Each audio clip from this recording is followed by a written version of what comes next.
in a quiet corner of a small, forgotten village.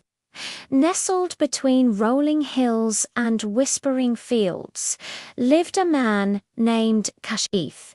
His heart was as pure as the morning dew, and his honesty was a tale told only by the rustling leaves. Kashif owned a small wooden shop, a humble little structure that seemed to sigh with the weight of its own age.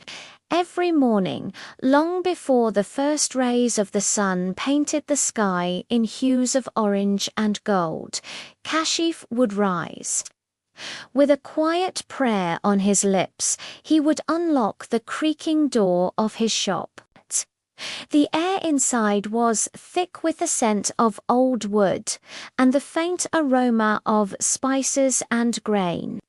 He would meticulously clean each shelf, wiping away the dust of the previous day, his movements slow and deliberate, like a sacred ritual.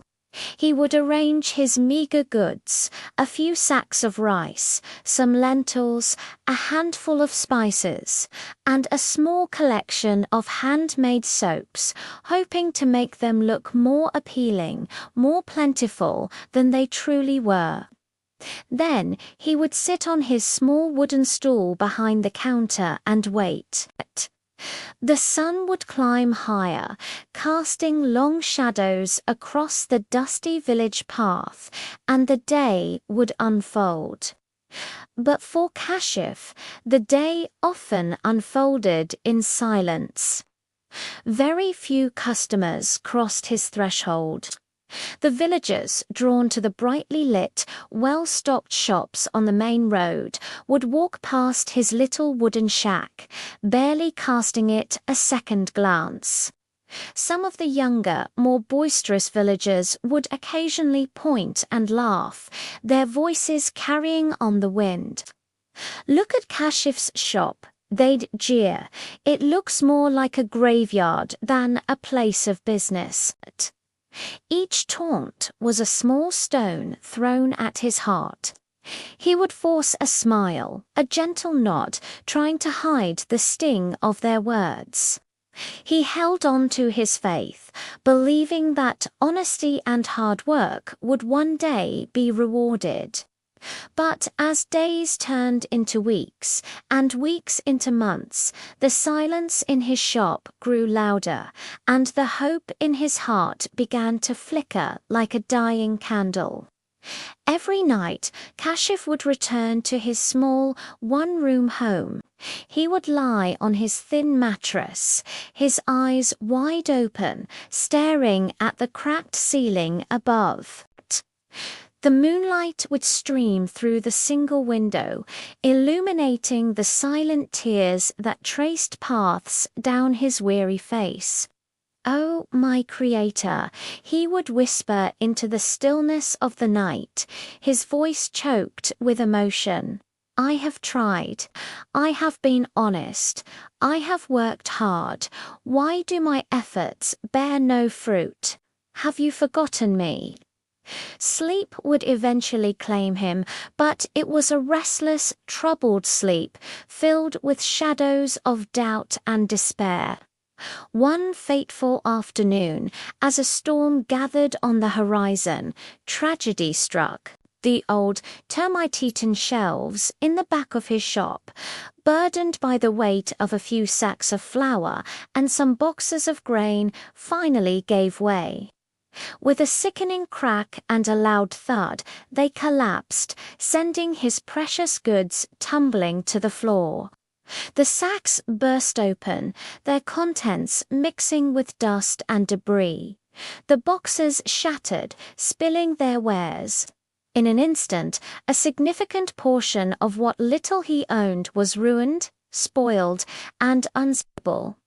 Kashif stood frozen, his eyes fixed on the mess. The sight broke him. It was the final straw, the one blow his weary spirit could not withstand. He sank to his knees amidst the wreckage, the dust of his ruined hopes clinging to his clothes. The tears he had held back for so long now flowed freely, hot and bitter. He buried his face in his hands, his body shaking with deep, gut-wrenching sobs. "It's over," he cried out to the empty shop. "My journey has ended here." Just then, the door creaked open. An old man, the village elder known for his wisdom and kind eyes, stepped inside. He saw Kashif amidst the ruin, his heart aching with a sorrow that seemed to fill the small space.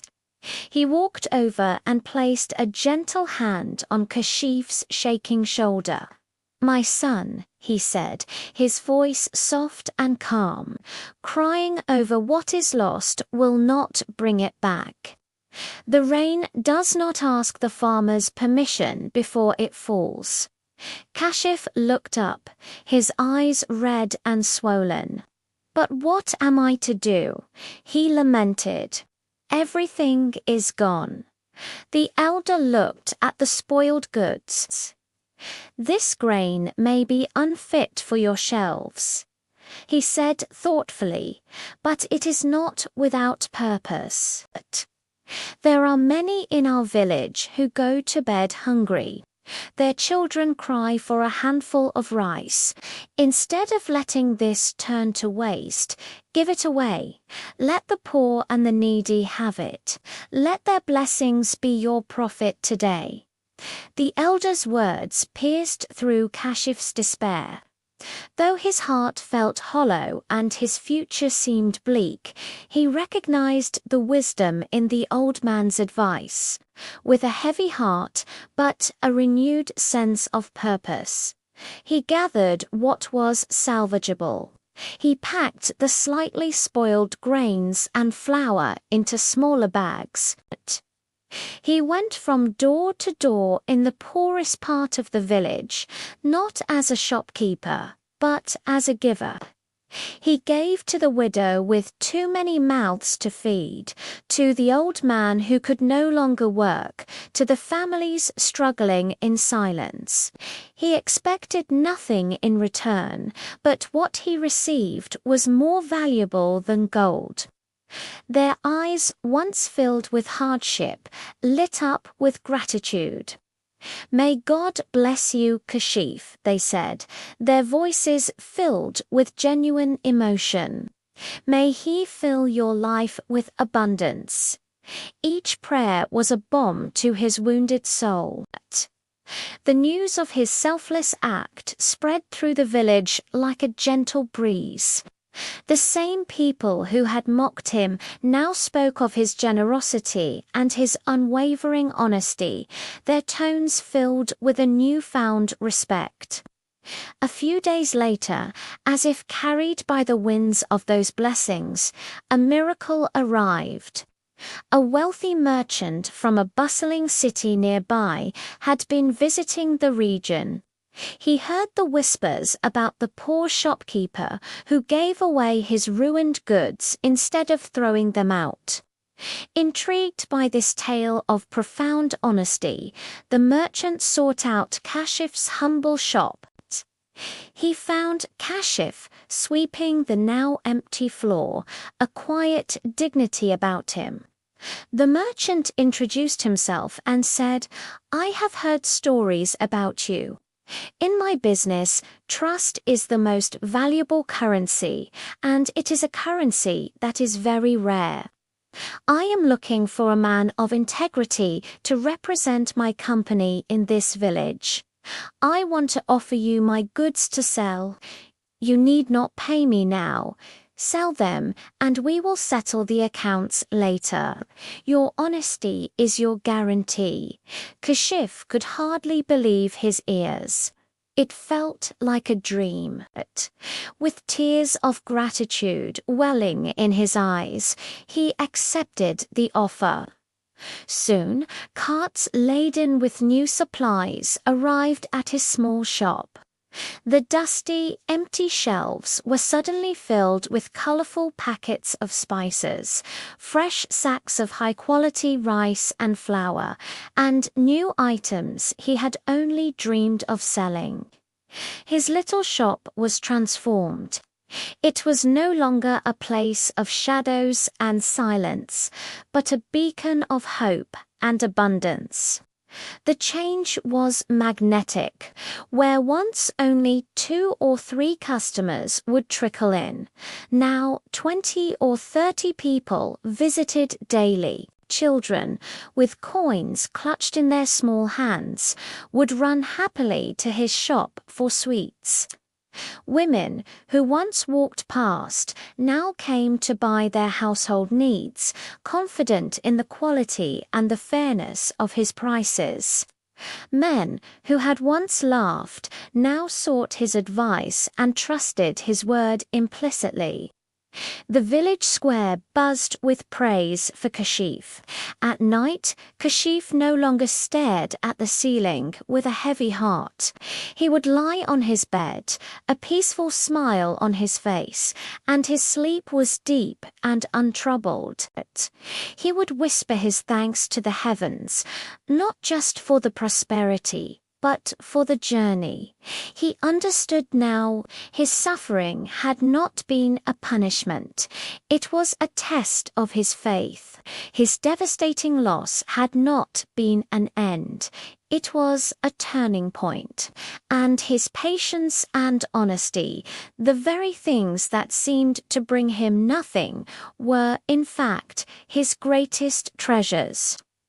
Kashif's story became a quiet legend in the village, a gentle reminder that sometimes the universe takes something away from you, only to make space for something far greater.